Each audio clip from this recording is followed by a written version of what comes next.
होली के पावन पर्व की मेरी अपनी ओर से प्रदेशवासियों को, देशवासियों को बहुत बहुत बधाई। हम सबका सौभाग्य है यशस्वी प्रधानमंत्री श्रीमान नरेंद्र मोदी जी के नेतृत्व में जीआईएस की सफलता के साथ मध्य प्रदेश सरकार भोपाल में बजट सत्र में आज का दिन भी हमने अपने राज्यपाल के अभिभाषण पर कृतज्ञता ज्ञापन के साथ आपके बीच मुखातिब हूँ। इस अवसर पर आज हमारे यशस्वी अध्यक्ष माननीय सांसद खजुराहो श्रीमान विष्णुदत्त शर्मा जी, भाजपा के प्रदेश अध्यक्ष, हमारे संगठन महामंत्री, हम सब ने मिलकर के हमारे परिवार परंपरा के आधार पर त्योहारों के इस अवसर पर अपने राज्यकाज की व्यवस्था का भी एक तरह से उसमें भाग लिया। हमारे प्रदेश के अध्यक्ष भी दर्शन दीर्घा में हमारे कृतज्ञता भाषण के समय के साक्षी बने और माननीय महामंत्री और हम सब ने मिलकर के जो 50 से ज़्यादा सदस्यों ने जो अपनी अपनी भावना व्यक्त करने के बाद हमारा जब नेता प्रतिपक्ष के बाद अपनी विषय का प्रस्तुतिकरण का मौका आया, सरकार ने सभी लोगों को साथ लेके चलते हुए विकास के जो नए पैमाने बनाए, मैं मान के चलता हूँ निश्चित रूप से वो यशस्वी प्रधानमंत्री के नेतृत्व में केंद्र सरकार के सहयोग से हम पूरा करेंगे। लेकिन आज तो होली का पर्व है, होली की मेरी अपनी ओर से आप सबको मंगल कामना, बधाई। सांप्रदायिक सद्भाव बिगाड़ने का किसी को अधिकार नहीं है। होली आदि अनादिकाल से मनती आई है, रंग खेले जाते हैं, कहीं कोई दिक्कत नहीं है, परंतु इस तरह बहुसंख्यक समाज को चिढ़ाना नहीं चाहिए। आपको यदि होली से दिक्कत है, रंग से दिक्कत है, तो आप घर से बाहर मत निकलो। कोई आपको चावल तो नहीं दे रहा, पीले चावल की आओ और रंग खेलो, परंतु चिढ़ाओ मत। इस तरह से दिशा निर्देश देने वाले पत्र कहीं ना कहीं इस बात पर भी सवाल उठाते हैं कि आप किसी प्लानिंग के तहत ये काम कर रहे हो। मैं निवेदन करना चाहता हूँ, समाज, प्रदेश और देश के माहौल को बिगाड़ने की कोशिश ना की जाए। किसी भी तरह बहुसंख्यक समाज को चिढ़ाया नहीं जाए। होली हर धर्म का व्यक्ति और हर जाति का व्यक्ति खेलता है। आपको दिक्कत है तो घर से बाहर मत निकलो। और ये कोई नई चीज़ नहीं है जिसको लेकर आप पत्र लिख रहे हो। इस तरह से धार्मिक उन्माद फैलाने का अधिकार किसी को नहीं। माननीय मुख्यमंत्री जी ने महामहिम राज्यपाल के अभिभाषण पर बहुत ही कॉन्फिडेंस के साथ प्रदेश के विकास की गाथा को दोहराया है और संकल्प भी लिया है। उनका भाषण आज सिर्फ भाषण नहीं था, एक संकल्प था मध्य प्रदेश के विकास का, जो हमने एक सपना देखा, उस सपने को पूरा करने का। डबल इंजन की सरकार, माननीय प्रधानमंत्री जी और माननीय मुख्यमंत्री जी दोनों मिलकर जिस प्रकार प्रदेश का हर क्षेत्र में विकास कर रहे हैं, चाहे इरिगेशन हो, चाहे औद्योगिक विकास हो, चाहे प्रदेश में निवेश हो, चाहे बेरोजगार नौजवानों को रोजगार देने की बात हो, चाहे महिला सशक्तिकरण हो, हर क्षेत्र में केंद्र सरकार के साथ जिस प्रकार तालमेल करके प्रदेश का विकास हो रहा है, वह बात माननीय मुख्यमंत्री जी ने बहुत कॉन्फिडेंस से कही है और हम सब उस वचन के लिए प्रतिबद्ध है। पूरी सरकार उनके नेतृत्व में मध्य प्रदेश का विकास करेगी। इसको लेकर के देखिए, आने वाला संयंत्र दिव्य और भव्य हो, इसके लिए बजट में पर्याप्त प्रावधान किया गया है और ये संयंत्र जो है बहुत दिव्य और भव्य होगा और उसके लिए सरकार अभी से सरकार ने कमर कसी है। सरकार कटिबद्ध है, सरकार प्रतिबद्ध है। मुझे लगता है कि ये सहस्त्र की भी और होली की भी सभी दर्शकों को मैं अपनी ओर से बहुत बहुत शुभकामनाएं देता हूँ। ये बताएं मुख्यमंत्री जी, अगर ऐसी बात है तो पीएससी के छात्रों को मुख्यमंत्री आवास में बुला के संवाद कर ले, तो इससे इसी स्पष्ट हो जाएगी प्रदेश के युवा को आज भी नौकरियां नहीं मिल रही।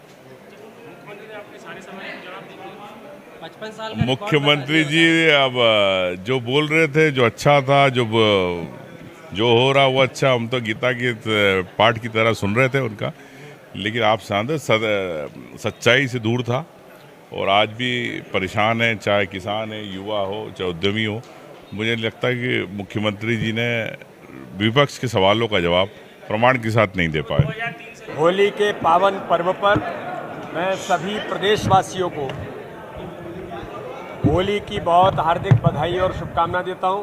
ये त्यौहार रंगों का, परस्पर भाईचारे का हमारा जो त्यौहार है, इसलिए सभी लोग मिलकर के अपने मध्य प्रदेश के सभी प्रदेशवासी उमंग और उत्साह के साथ रंगों के इस पर्व को, होली के इस पर्व को हम उत्साह के साथ सभी लोग मना रहे हैं। आज मेरा सौभाग्य है कि मैं मध्य प्रदेश की हमारी विधानसभा में आदरणीय मुख्यमंत्री जी का अभिभाषण पर मुझे भी आज वहाँ सम्मिलित होने का अवसर मिला और माननीय मुख्यमंत्री जी ने मध्य प्रदेश की विधानसभा में आज अपने भाषण के अंदर धन्यवाद स्पीच था उनका ये, उसमें उन्होंने जिन बातों का उल्लेख किया ये वास्तव में ही मध्य प्रदेश के विकास की गति को तेज करने वाला बजट और हमारे महामहिम राज्यपाल जी के अभिभाषण पर उन्होंने जिन बातों का उल्लेख किया है, मैं मुख्यमंत्री जी का भी बहुत बधाई देता हूँ, उन्हें बहुत शुभकामनाएं देता हूँ। जी ने उसके बिंदुवार जवाब दिए। ये जो परंपरा है, लोकतंत्र की मजबूती की परंपरा है। प्रतिपक्ष अपना काम करता है, सत्ता पक्ष जवाब देता है, और जो जवाब मुख्यमंत्री जी ने दिए हैं उसके बाद प्रश्न नहीं बचे हैं। प्रतिपक्ष को अच्छी तैयारी करनी चाहिए। होली की शुभकामनाएं सबको।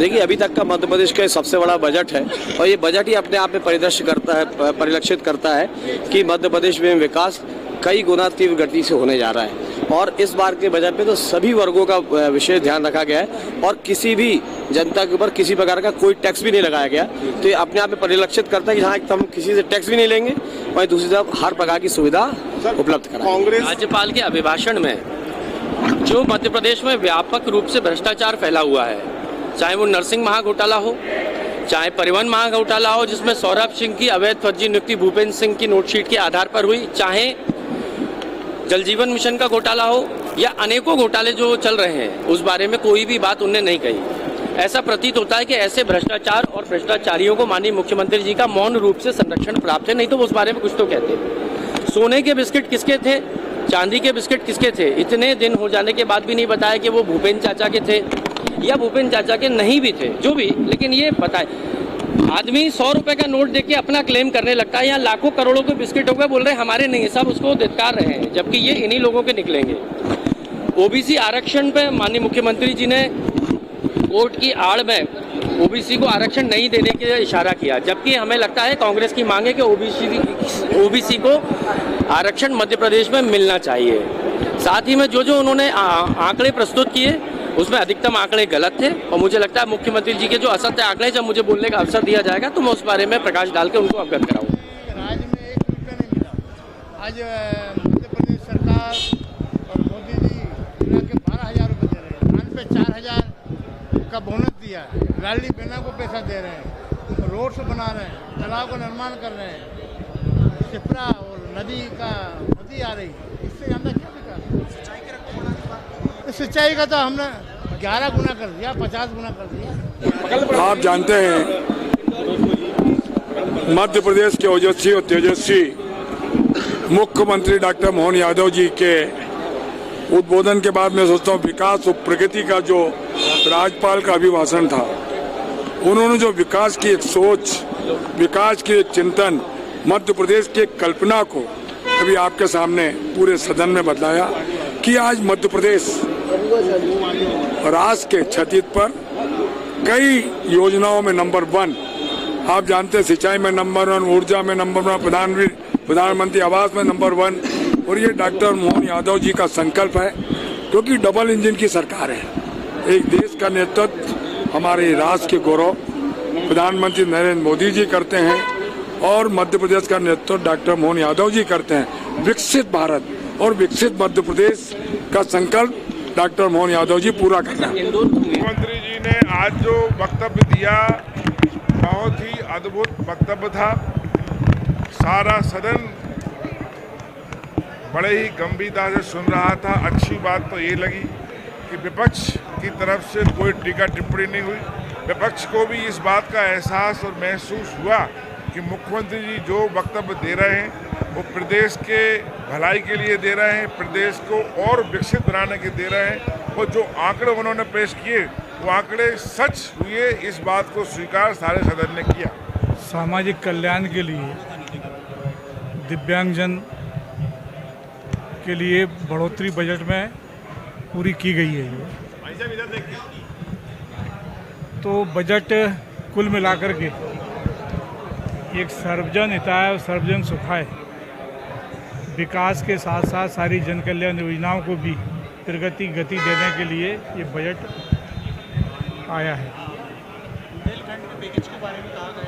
नहीं, आज काफ़ी चर्चा हुई है उसमें। अब कांग्रेस के लोगों को विकास से कोई मतलब ही नहीं है, वो सब उसकी चर्चाएं निचले स्तर तक माननीय मुख्यमंत्री जी ने आज बताई हैं।